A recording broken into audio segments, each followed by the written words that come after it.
the skeleton of the giraffe.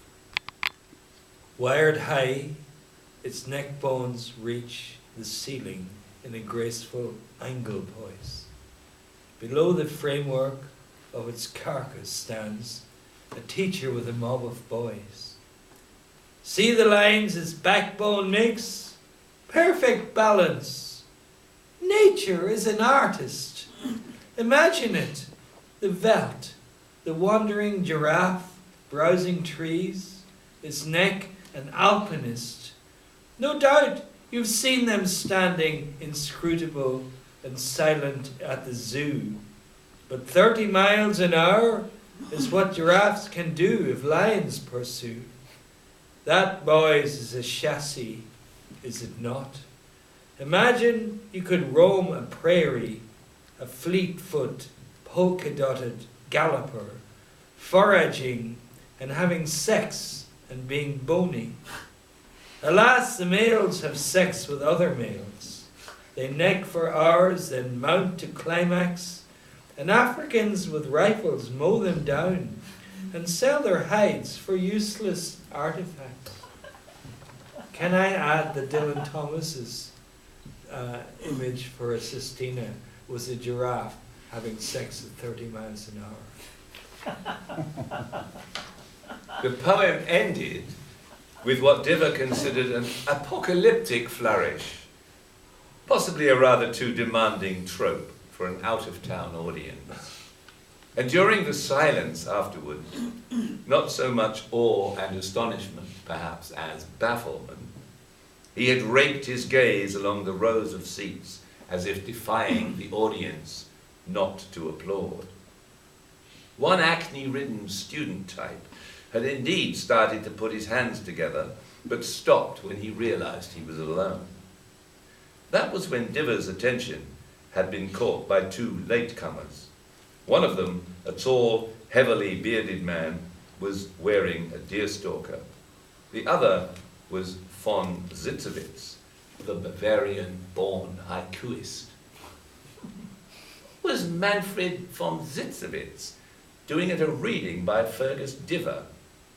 The poet crumbled more poppadom and chewed thoughtfully. Manfred and he had ceased speaking to each other years ago after a ferocious argument on a train about the Auden Prize. Diver had won, of course. Manfred had been a very bad loser. The waiter returned and offloaded a tray of sumptuously bubbling pots onto the table, inquired if everything was to Diver's satisfaction, and went, leaving the poet surrounded by little dishes perched on candle warmers. The poet began to eat with relish, belching between forkfuls and wishing he had company, anyone at all with whom he could share appreciation of the excellently prepared food. Even von Zitzewitz? No. Diver had drawn a line under that one. He thought back to the reading. There'd been a hum on the mic that had distracted him for a while, but the total fiasco had occurred when he had given his new villanelle an outing.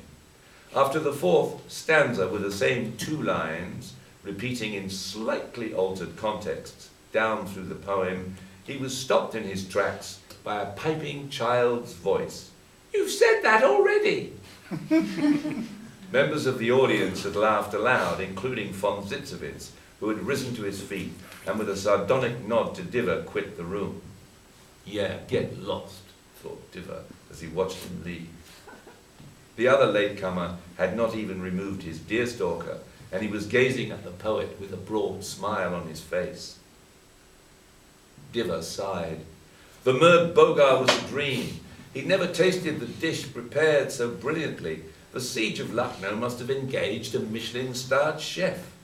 After such humiliation, what forgiveness? He merited this, didn't he? Diver emptied and refilled his glass again, and recalled how only a week ago an audience of 3,000 Colombians had got to their feet and shouted, "Maestro! Maestro!" after that same villanelle. Oh, to be back at the festival in Medellin, dancing late at night in the tanga bar with those sinuous Colombian women. But this was Maidstone. utterly Maidstone. There was always a tipping point when you knew you'd lost your audience, and the villanelle had been it. At the end of the reading, ignoring the feeble applause and Ludlow's announcement that Fergal would now be willing to respond to questions, he had made for the door at great speed. The upstairs room of the Spotted Dog, in which the reading had taken place, was connected to the lounge bar by some twisting, ill-carpeted stairs, and Diver descended these in a rush, only to find himself walking towards von Zitzowitz, who was sitting at a far table grinning in his direction. Turning on his heel, Diver had fetched up by a small bar in the so-called snug, aware that he was ahead of his audience and would, if he wasn't careful, end up paying for his own drink. In a state of mortal indecision, he had stood staring at the price list on the wall until a barman had placed a pint glass in front of him, smiled and vanished. With what gratitude he had downed that Guinness. He closed his eyes and tried to erase the Kent Marshes Poetry Society from his consciousness by making careful tasting notes in his notebook. Waves of retrospective ignominy halted his pen. He leaned back in his chair, emitting a resonant and prolonged belch. Phew! He was sweating. Looking up from his unhelpful notebook, he observed Shiva's 5 heads staring back.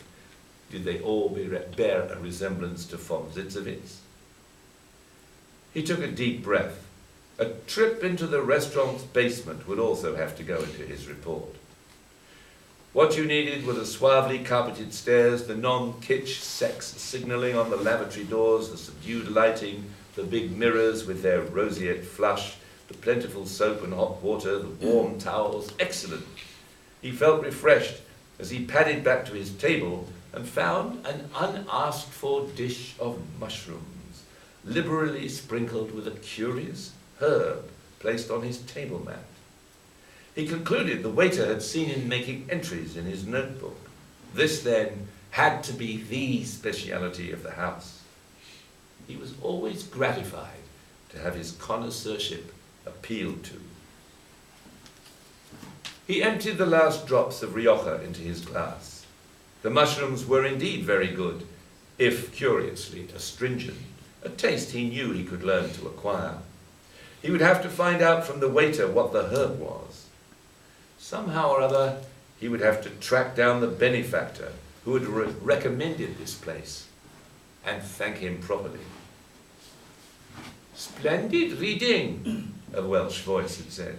"Pity about the audience. What can I get you to drink?" Diver had turned to see the man in the deerstalker behind him. "Thank you, I've just had a Guinness, but I could use another." "Did you get my message this morning?"